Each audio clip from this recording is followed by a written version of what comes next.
Railway বোর্ডের chairman তিনি বলছেন লালগোলা কৃষ্ণনগর রুটে এই মুহূর্তে ট্রেন চলাচল সম্ভব নয়, পরিস্থিতি খারাপ। তাহলে এই পরিস্থিতি যে হলো, পুলিশ আজ করছেটা কি?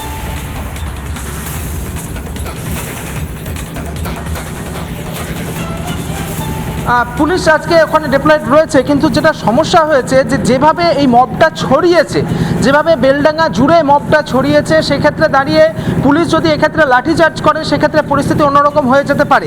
ফলত সেই রিস্কটা কিন্তু পুলিশ আধিকারিকেরা নিতে চাইছে না। জেলা পুলিশ এক শীর্ষ কর্তার সঙ্গে আবার কথা হচ্ছিল, তিনি যেটা জানাচ্ছেন যে এই মুহূর্তে দাঁড়িয়ে যদি কোনো রকম অ্যাকশন স্টেপ কিছু নেওয়া যায় সেক্ষেত্রে কিন্তু পরিস্থিতি আরও ভায়োলেন্ট হয়ে যেতে পারে। ফলত তাদেরকে বোঝানোর কাজ করছে এই মধ্যে পুলিশ আধিকারিকেরা, যাতে কোনোভাবে তাদেরকে সেই অবরোধ থেকে উঠিয়ে দেওয়া যায় বা এই পরিস্থিতি যাতে সামাল দেওয়া যায়, সেটাই কিন্তু এই মুহূর্তে চেষ্টা করছে।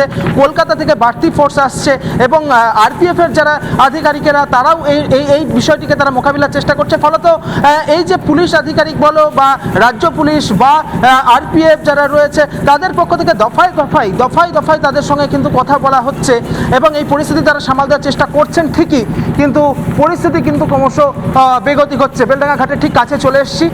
ঘাট নৌকা থামলে ওপারটাই হচ্ছে বেলডাঙ্গা এবং তুমি দেখতে পাচ্ছ মানুষজন তারা দাঁড়িয়ে রয়েছেন, সারিবদ্ধভাবে অটো টোটো দাঁড়িয়ে রয়েছে এবং যেভাবে সড়ক পথ বিভিন্ন জায়গাতে NH-12 অর্থাৎ 12 নম্বর জাতীয় সড়ক অবরোধ করে দেওয়া হয়েছে, রেল অবরোধ করে দেওয়া হয়েছে। মানুষের দুর্ভোগের কিন্তু শেষ নেই এবং সেই কারণে এখন অন্যতম মাধ্যম হচ্ছে এই জলপথ। আমি রাস্তাকে দাসকে বলবো গাড়িতে আসার জন্য, কারণ গাড়ি ছাড়তে হবে এই মুহূর্তে। নৌকা থেকে আমরা বেরোবো, আমি বলবো গাড়িতে আসার জন্য।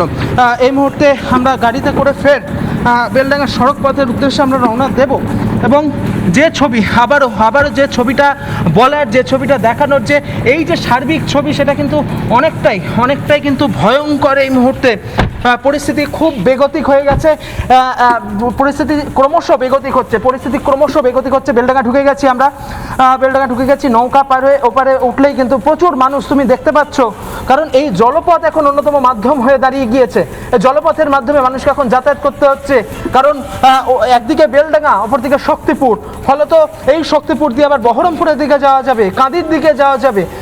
এই যে সড়ক পথে একটা মূল যোগাযোগের মাধ্যম, অর্থাৎ বলতে গেলে উত্তর থেকে দক্ষিণে একটা যোগাযোগের মাধ্যম হচ্ছে এই সড়ক পথ, যে সড়ক পথ এখন কার্যত দফায় অবরুদ্ধ হয়ে গিয়েছে।